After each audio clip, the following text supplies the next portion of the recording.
In today's episode, we send up our first rockets to return them back to the planet Earth. We make progress with our programs and select our first administrator as we continue in our fledgling space program. Check out more in the video to come. Hello and welcome back, ladies and gentlemen, to episode 2 of our little nascent space program as we look towards the stars. It is the 15th of April 1951 and we've just achieved the first ever launch of our WAC Corporal rocket into the upper atmosphere, as you can see on the screen. And we're going to continue to hopefully break the bounds of space air. Now, if you are enjoying the content, do remember to like, comment, subscribe, and also if you want to play along, you can, in the description there is an install link where you can go and install the game right there. It's really easy to install, and it's a lot of fun. And while it may look intimidating, you get real hang of it, and it's just an absolute blast. So, what do we need to do next? Well, with the success of our WAP Corporal, our first rocket, we are now in the position to start to think about our next steps and assign our first administrator. So we have completed the contract Carmen line, but we now need to complete first low space film return, biological experimentation, advanced biological suborbital experiment, as well as reach a suborbital trajectory and return and downrange milestones.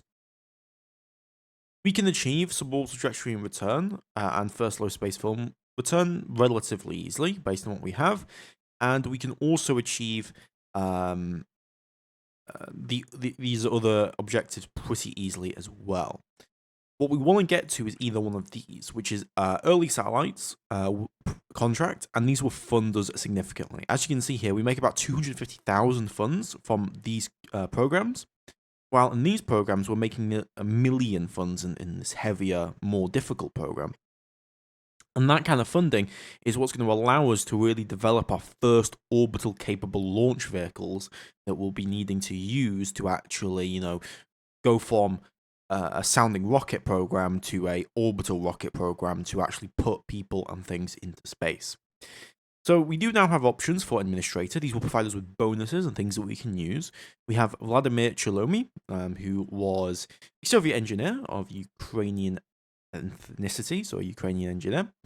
He made the Proton rocket, if you know about that, which was the second most rocket, besides Falcon 9, which recently took the crown. Glushko, famous rocket engineer of the Soviet Union, designed the RD-170, 253, the RD-107 and 108, which was used on the Soyuz rocket. Korolev, who was the main kind of leader of the USSR rocket program until 1966, where he unfortunately ended up dead. We then have Milton Rosen, head of the Navy's the American Navy program, space program, because before NASA there were 3 different US programs: the Army, the Navy, and the Air Force. And then of course Werner von Braun, who is the famous engineer and person who basically has helped get the US their satellite in space first and develop the Saturn program and many more things. We also have Satish Dhawan, and I'm probably not pronouncing that correctly, who was the 3rd chairman of the ISRO, Indian Space Research Organization, I believe is the what the abbreviation stands for, and he oversaw development of India's first launch vehicles. So with that in mind, we can kind of have a look at the bonuses here. Now, generally speaking, von Braun I'm not too big of a fan of because confidence and reputation are not that impactful. Confidence, of course, allows us to take programs quicker, but reputation is not really what I care about as well. That provides us with a subsidy. It can help offset costs, but it's not really too important for me. Satish, this is pretty nice. 15% extra science from transmission, minus 15% reputation loss, but we lose funding in our program, so we're going to be on a smaller budget, so that's something to consider.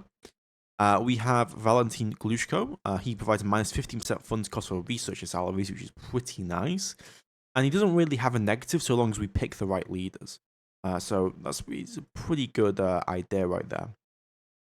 Chalomy, that reduces the confidence cost for program activation. increase our launch speed efficiency gain, and we lose reputation. Another decent idea. And then Milton Rose and prizes with some really nice bonuses, but really rough on the funding here. Korolev also provides us with minus 12% funds for salaries, but we still lose that funding, right?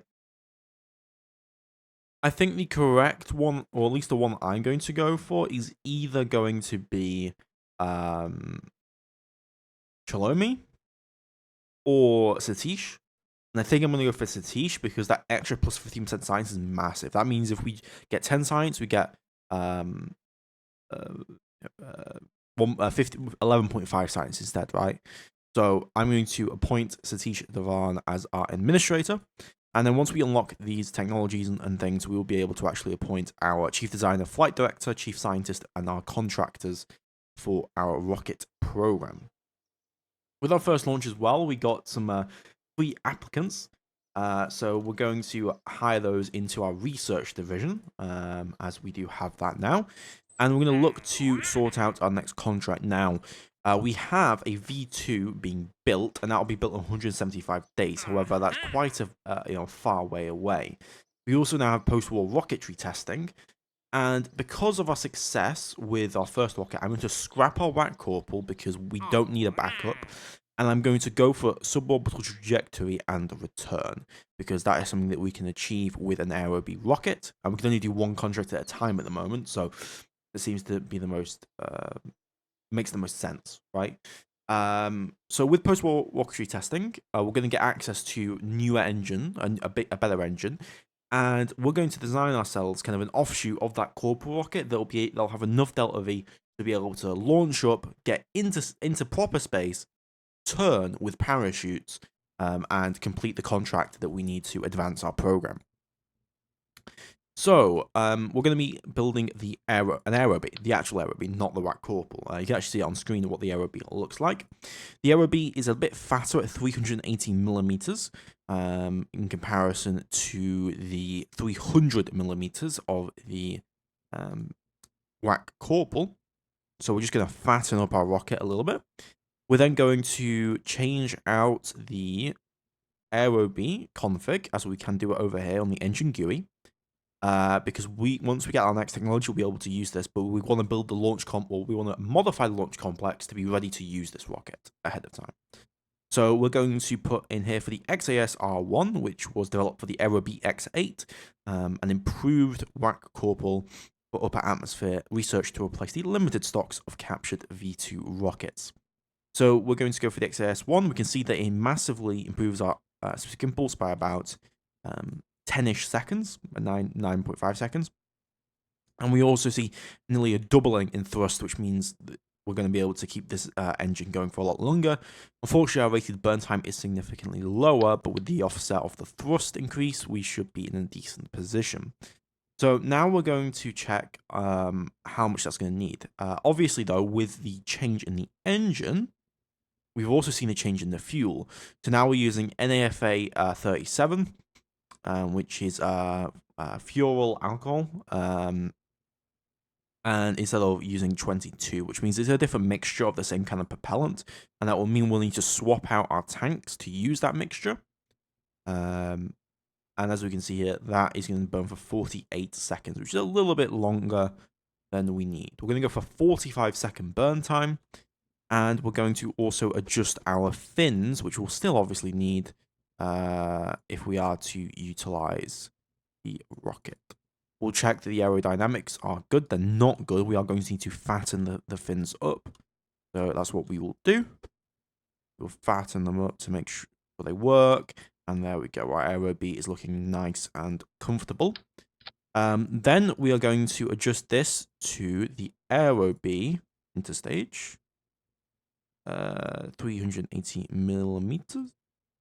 And we will just increase it here. We don't actually have the proper what they would have used for the actual SRB. We just have the titanium rocket booster. And then for the top stack, i.e. the payload that we're going to be carrying about, we're going to need to use a parachute. So what we're going to do is we'll uncover everything here. So we're going to uncover all of this. Now, as the rocket ascends, it will then come back down. The issue is if we have this pointy nose, it will cut through the atmosphere too efficiently. We want a blunt nose or blunt surface so that when we come down, enough friction is generated with the atmosphere that it begins to slow the vehicle down quick enough so that we're able to deploy the parachute without immediately exploding. And so with that in mind, we're going to first add the parachute, go to our action groups here, and we can adjust the size of the chute because it's a little bit too big for us. Change out spare chutes, that adds additional mass we don't need. And then with that done, it's very expensive, parachutes are very, very expensive. With that now done, we're going to add in a decoupler at the top here. And what this will do is we will detach the nose cone after the ascent. And with the detachment of the nose cone, that will create that blunt surface that we're talking about.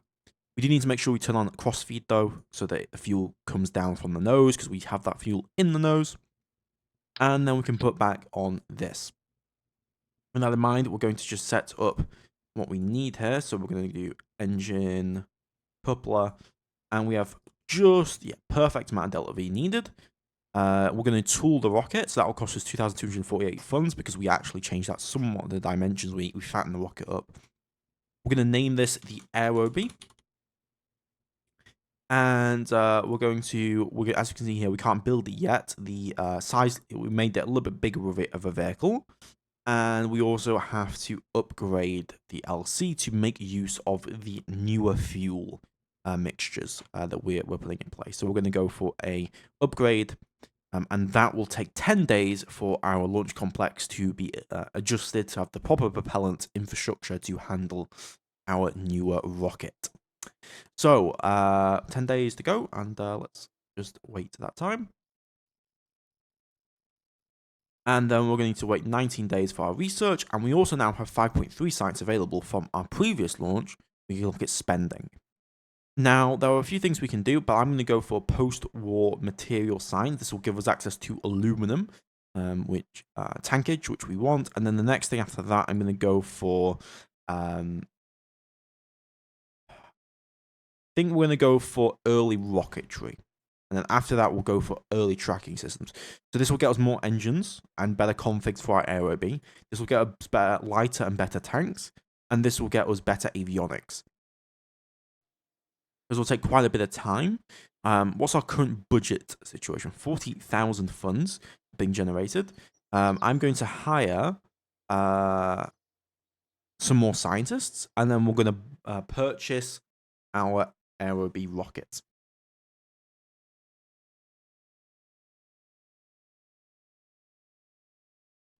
All right, so we're going to hit launch. Perfect. And then we're going to assign up the correct staff for that. There we go. That will take, how long will that take to build? That'll take 100 days to build. Obviously, the efficiency will go up. Currently, we're at 15% efficiency because of the poor, we're building out in the backyard, really. Once we get this technology, we'll be able to get engineer efficiency to a maximum efficiency of 35% and increase the minimum by 10%. So that early material science from 1952 to 1955 is really, really valuable. So let's just go along here. We're going to wait for the Aerobee to be done. There we go. With that done, we're going to roll it out to the pad. We're currently in August. And let us go ahead and launch the vehicle. And here we go. Yeah, so Aerobee ready to go. Ignition up. And good launch. Okay. Got quite a bit of way to go. We've got to hit over 140 kilometers if we're going to achieve this objective. A lot higher thrust, this rocket. Because we are using, obviously, the newer config on that Aerobee. We're now 500 meters per second fast. Velocity-wise. 23 seconds in, and we're quickly accelerating again. We need to get to 140 kilometers. So once we're up there, we'll know we've succeeded, and then we've got to get back to the ground.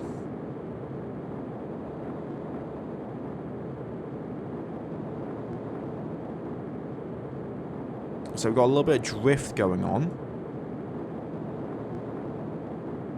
but we are going to. Oh my god, are we not going to make it? We needed 140 kilometers, and we're barely not going to make it. Well, that is unfortunate. That does mean that we're going to need to launch the rocket again. This is unfortunate. It's kind of why we simulate. With that in mind, we are going to have to build another rocket for this. But it's fine. We are going to be able to at least test out the re-entry. And we're going to get some science as well from our avionics. So it's not too big of a loss. All right, we've hit apogee. And we're now going to begin the descent.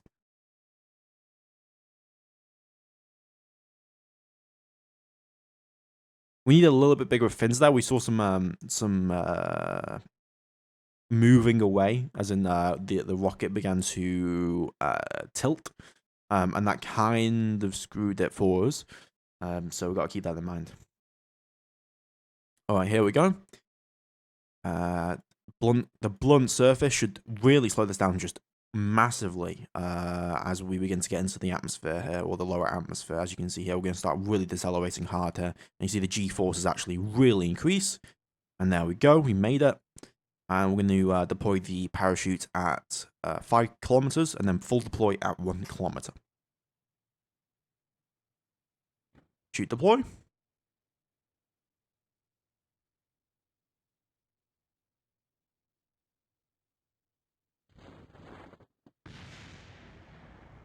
And we got 600 meters to go.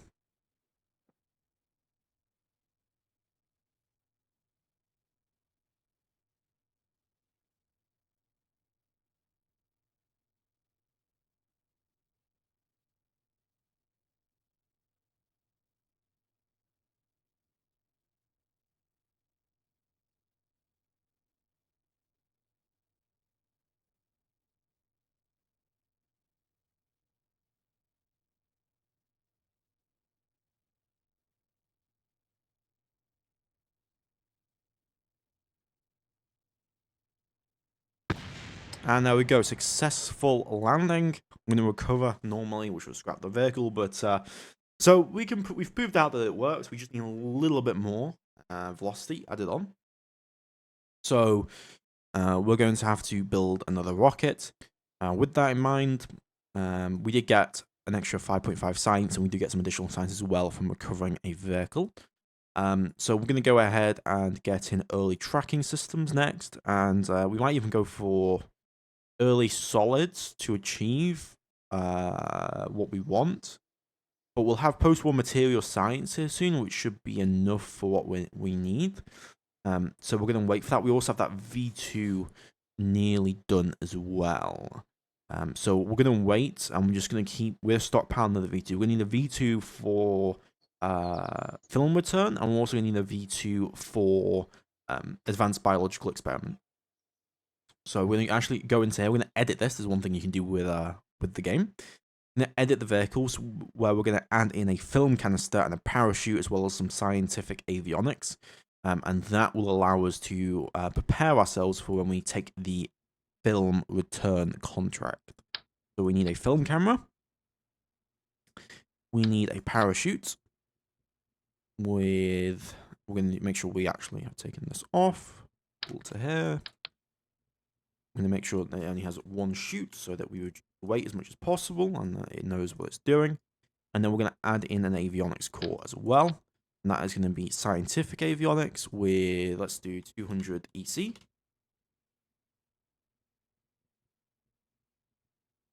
Make sure it's colored. And there we go. That is the payload. Oh, the fairings are a little bit not great. What we can do is we can do this. Previous size, and that should achieve what I want. Yeah, that achieves what I want. Perfect. We're going to tool, and then that will be 60-70 days ready to go. I'm going to make this film return. We may also need some sounding rocket payload, but I don't think we do. We're just going to go ahead and save and edit that. So that will get that ready to go in 70 days, and then we're going to need to. I'm probably going to just wait for the better material science here, and then we're going to sort out our Aerobee. Okay, that's good. And so this should significantly, well, this should increase the delta V of our Aerobee pretty well. It's unfortunate that we just didn't manage it. So let's go over here. We're going to go to the Aerobee, and we are going to change out the tank type to high pressure aluminum fuselage. As we can see here, this shaves off quite a bit of dry mass, which is really nice. So we're going to do HP aluminum fuselage. And that should give us, 2300. So I think it's like 200 extra meters per second of delta V. And I'm also going to increase the size of these fins, because they don't seem to be generating enough. I'm going to make sure that they are doing their job. In fact, I'm going to add in 4 of them right there, just to make sure that we're controllable. Not controllable, but that it doesn't steer off course, because that could cost us. We're in the tool, and do Aerobee 2, and we are going to build that and build it again, because we're going to need to do that. That'll take 70 days as well. We'll have the film return also done relatively quickly. So we're going to wait, and hopefully we'll be able to get both the film mission and also the Aerobee mission done relatively quickly. We're going to build that again as well. Just make sure that we constantly are building things. We're going to roll out the Aerobee first, because we need to get that contract done as we near the end of the year, or the end of the first year. Let's go ahead and launch the Aerobee 2.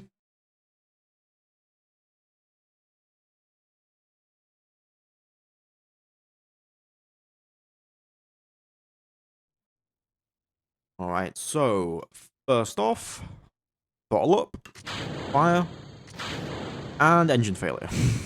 That was a 6% chance.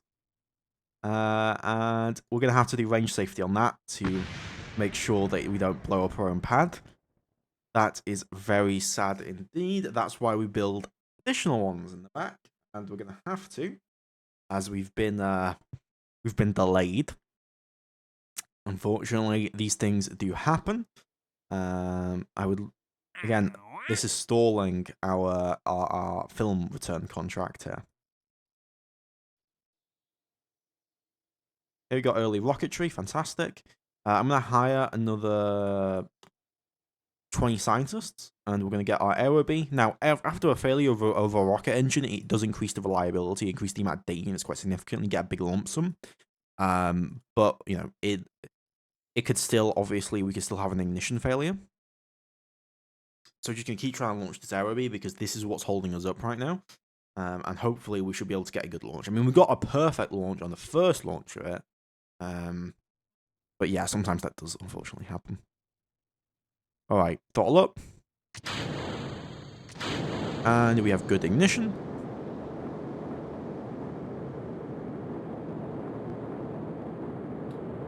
Okay, so far so good. We're going through the cloud layer here. Yeah, we need to get to 140 kilometers. Hopefully the rocket will be more stable as well, so we don't deviate, which caused the loss. Because we did manage to hit 140, but then we slowed down from being in the atmosphere a little bit too much. Okay, it's looking good. Looking good. We're staying very stable. Fantastic. And it looks like we're going to be able to achieve our objective there. Yeah, there we go. And we get very little actual loss. So, first thing we're going to do is we're going to decouple.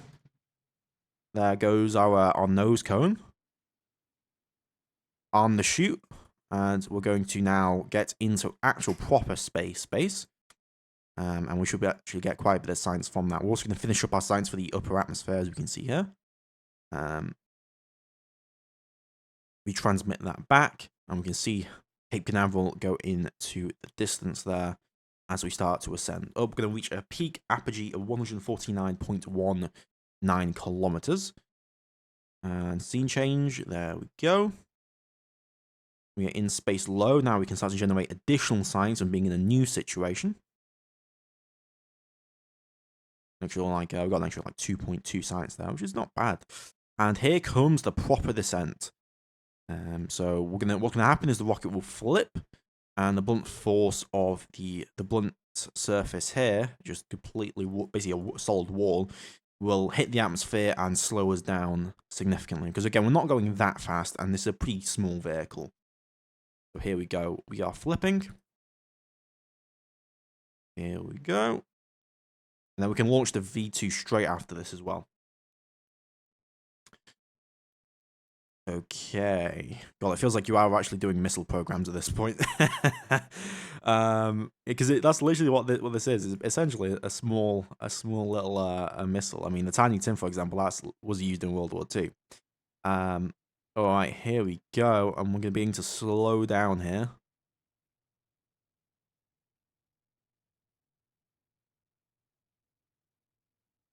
We're slowing down, and it looks like we're going to be successful.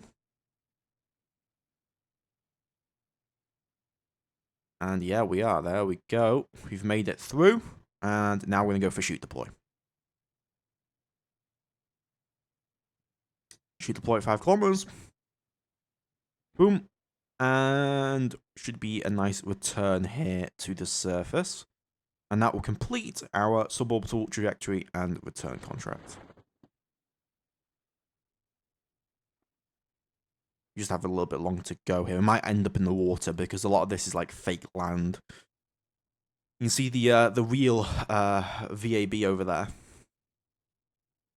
Obviously, in this time period, it wouldn't have been built yet. That was built in the 60s.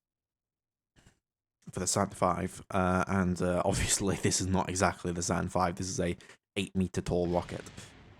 Well, probably more like 4 meters at this point, 4 or 5 meters at this point, with the nose cone gone. And we should be splashing down. Landing. There we go, in the floor, but the contract has been completed, which is good. Go for the next contract, which will be with our V2 rocket.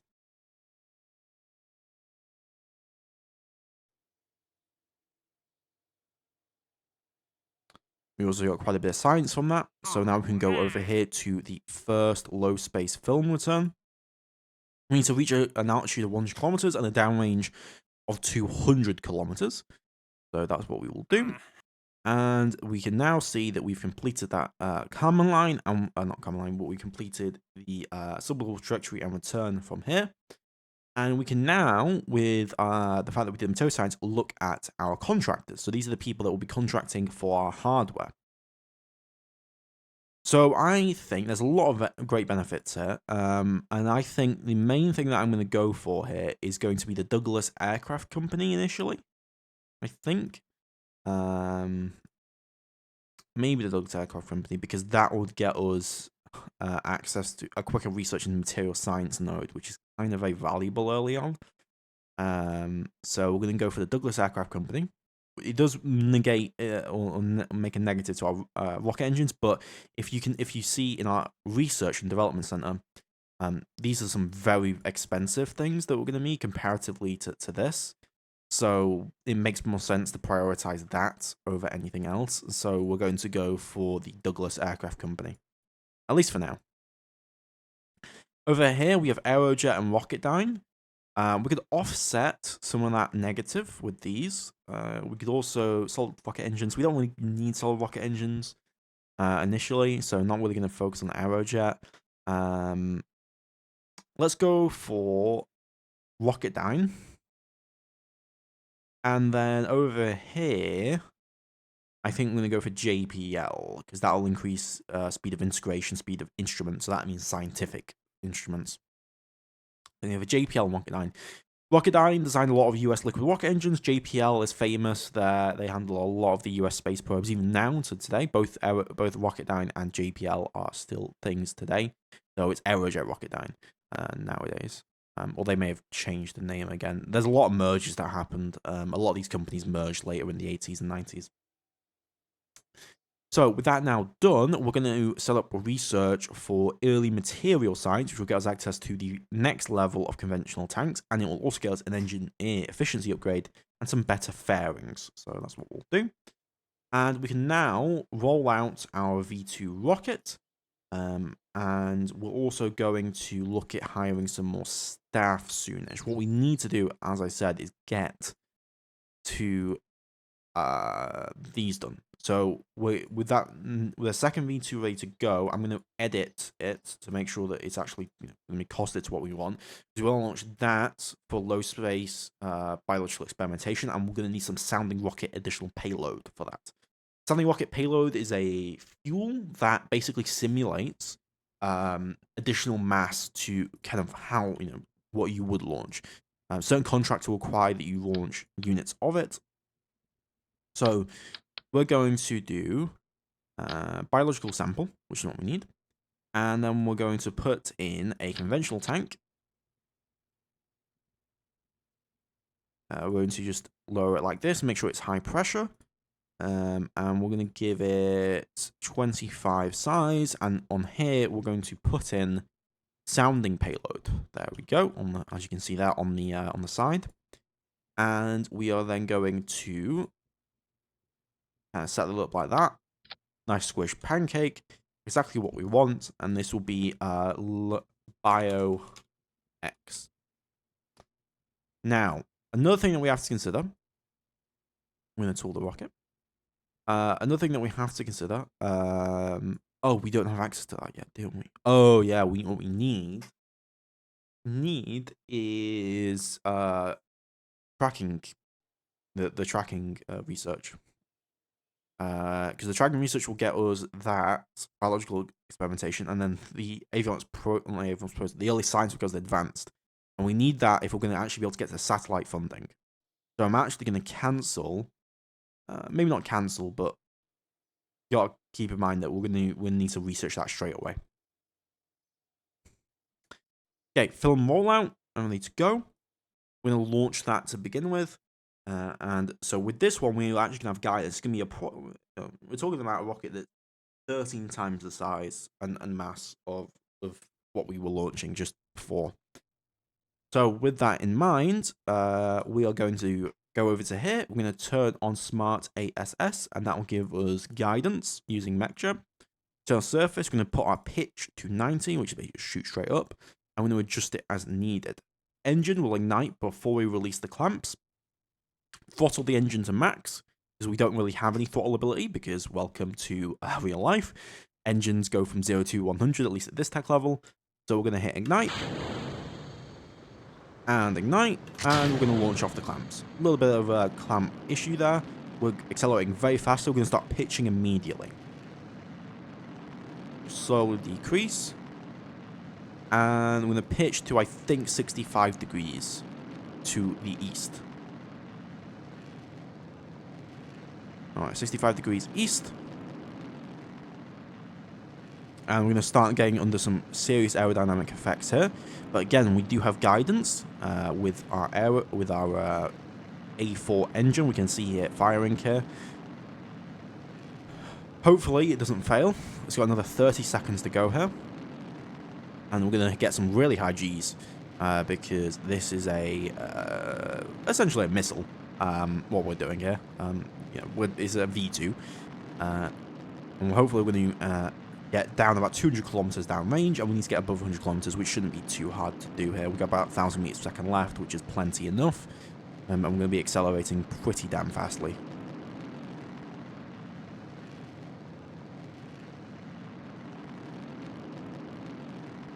Alright, that's good.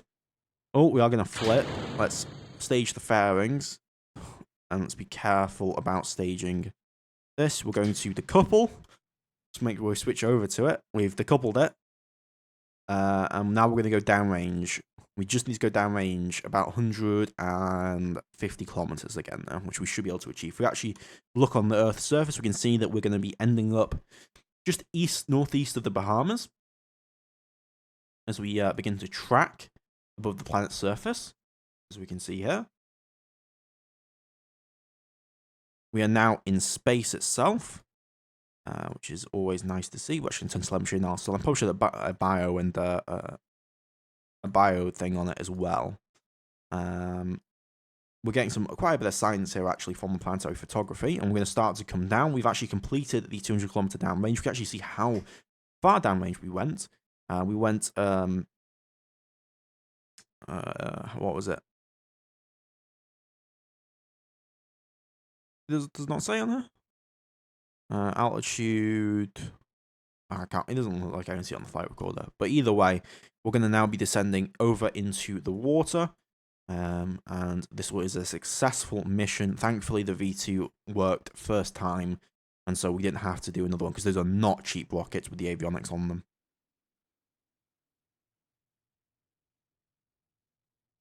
All right, and we slowed down. Fantastic. And we're going to now deploy chutes. So far, everything's gone well besides the hiccups with the Aerobee, of course, which was not the greatest situation. Okay, get ready to deploy chutes. Again, we're going to deploy at 5 kilometers. But we are quite far away from the KSC, as you can see here. We're actually over the horizon now from the KSC, so they're not able to actually get a lock with their antennas, so we're actually out of contact. Chutes deploy.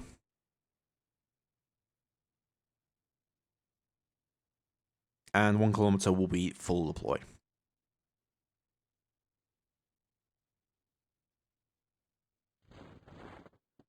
4.7 meters per second, and we'll be slowly descending down. So with this done, we now need to get the science to be able to get the advanced biological experiment, and then we can begin to select our first satellite program. We also need to continue to get more science because we need to actually get enough science to be able to get the technology to launch orbital rockets. It's not an easy task to be able to launch something into orbit, and it requires quite a bit of technology to do so. Also, a lot of preparation in terms of building the launch complex needed to handle large rockets. And when we're talking about large rockets, we're talking something that may be 10 times as big as, this V2 we just launched, right? All right, normal recovery. Oh, we're a bit bouncy. And there we go.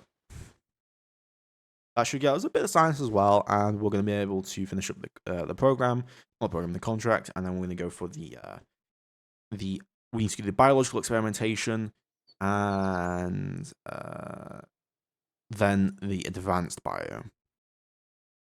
So advanced bio, as we can see here, being that, and we need low space to be able to complete that, and then that will allow us to select either this or this. And I'm thinking we're going to do this one because big rockets is always fun. But we will see. It really depends on how the technology situation is going to be going for us. We do also have early rocketry now, which means we have the better Aerobee. So we could actually probably look at not using the V2s, just keep that V2 stockpiled for now. And we could instead launch an Aerobee, do an Aerobee instead for our biological experimentation. We'd have to check and make sure it would actually work, so that's what we'll do. But that would bring down costs and also diversify production lines, which will mean that we wouldn't have to just build a V2, which is 125 days to build, right? When we compare that to an Aerobee 2, which takes 60 days to build, right? It's a big difference. So we need post-war avionics on this. We're going to change out the engine for the AJ1027, so the Aerojet 1027. This has much better ISP, not better ISP, but it has much better thrust and much better burn time. So it can burn for a lot longer. It also has a new fuel, of course. So we will need to add that fuel in. I'm going to just check the fuel amounts. 28 seconds total time. So we're going to start lengthening out the rocket. Like that. And that should give us a 50 seconds. We're going to continue to lengthen the rocket out to about 57 seconds total. put this rocket over, that gives us about over a 1-ton rocket. And that's actually pretty good for us because that is going to enable us to actually upgrade our launch complex to a way that will have more engineers being able to work on this rocket, even though the cost is going to stay relatively similar. Next thing that I'm going to do is I'm going to put a biological sample on here. We're going to do that, and then I'm going to put on a conventional tank, 280 meters, and this is going to have the sounding payload we previously had on the other vehicle. So high pressure, aluminum, and we're going to go for sounding payload.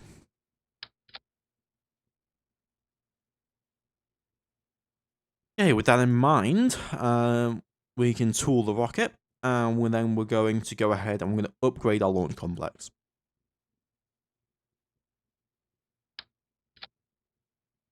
Aerobee 2. And that shouldn't take too long, but it is going to take a little bit more time because it's a lot more complicated of a vehicle of the Aerobee itself. That'll take 17 days to do, but we need to wait 88 days anyway for early tracking systems. In terms of funding, we are actually using a lot more funds now for the integration teams and everything else, but we're still making some amount of profit, so it's not too big of an issue. Also, we are, building is taking on a lot of money. That was a lot of funds to build that V2 right there. So we're going to fast forward to early tracking systems. And then we're going to go ahead and go to our VAB. And we're going to get ready to launch our low space biological with that. And then we're going to focus on getting our advanced biological done so that we can actually get that funding going. Because the quicker we get that satellite funding, the quicker we can get something into orbit. So with that ready to go, what's the delta V on this? So engine. Then we want to do cutoff 2450 meters per second. That's plenty.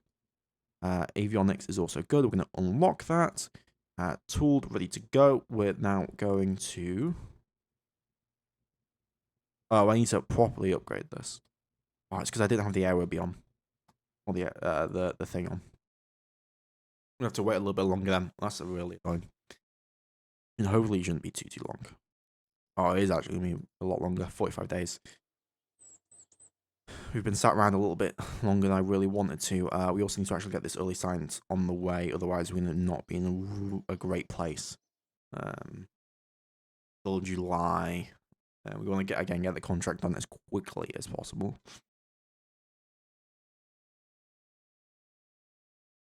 Alright, so we're going to hit build, unlock, and then we're going to sign up the staff members. So we're going to do 10 over here. We're going to put on some of the additional guys. That will give us 60 days to build. We're going to build another one behind it. In fact, we're going to build multiple of these because we want to actually get the science from the biological experimentation because there's a lot of science to actually get.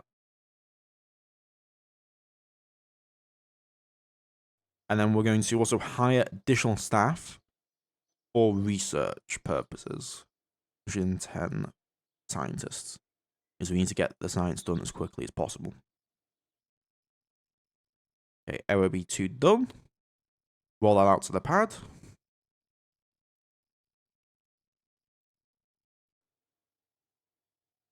And we want to make sure it's daytime before we actually launch. Oh crap! I didn't roll. I rolled out the wrong rocket. No, roll the V2 back. Roll the V2 back. That explains why it was costing so much. Yeah, it costs a lot to do that. All right, launch the Aerobee. Hopefully, again, this doesn't fail, but who knows? So we need to get above 140 kilometers. Oh, did I not accept the contract? I get so ahead of myself. I must have accepted the contract. No, I didn't. Okay, so we'll go over to VAB because otherwise it won't be a new vessel and then the contract.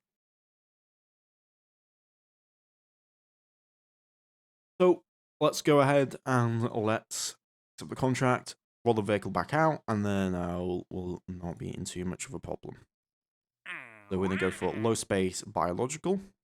Only 35 years. It wouldn't have worked anyway. Okay, that is a bloody good thing that we did that then.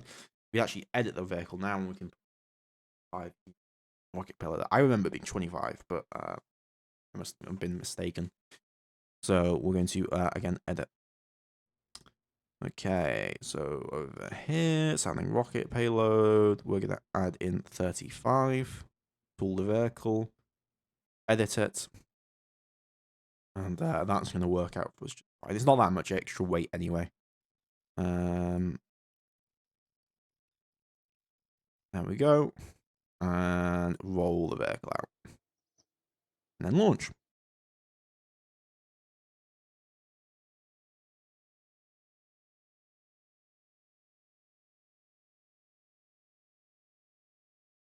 And come on, here we go. So, bottle up.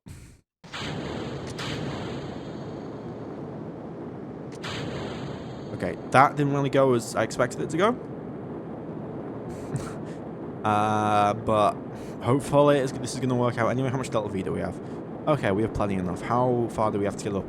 100 kilometers. Okay, we'll be fine. Our staging seems to have been wrong there, so that was a bit of a problem. But we are going to hopefully make it. This is a much bigger sounding rocket comparatively to the other Aerobees.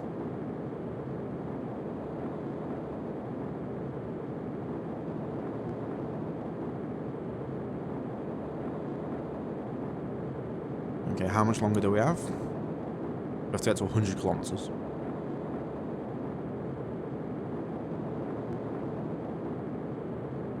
So we're going to achieve 100 kilometers. Are we going to get into space? Okay, and cut off. Fantastic. Alright, separate the nose cone. Nose cone separated. I'm going to time warp up into the atmosphere. But so far, so good. On the chute. I'm going to start generating science. As you can see, a lot of science generation for putting biological. These represent flies and other kind of very small animals that were used early on in the sounding rocket days to test out the effects of space on life forms. As that could tell us a lot, because even back then we were thinking about, well, what would happen if there was a living being in space? And could we keep that living being alive in space?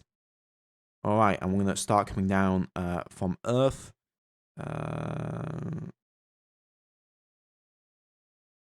Okay, and we're going to start descending. Let's hope we survive.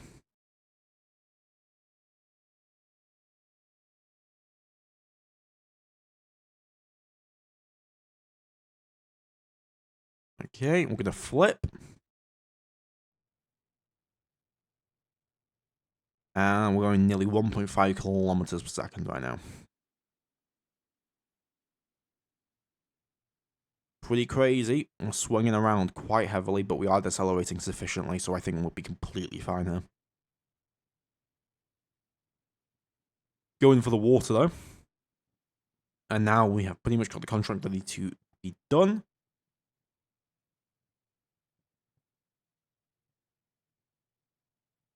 And chute deploy. Let's finish it up and get home, and then we can get the next research done, and we can get our program hopefully done here.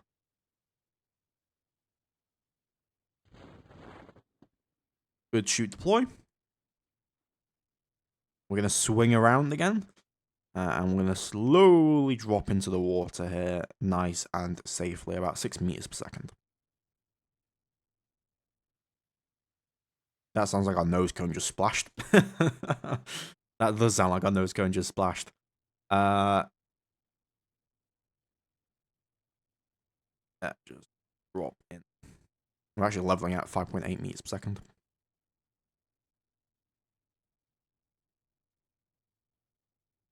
180 meters, 170, 150. And let's go for that splashdown.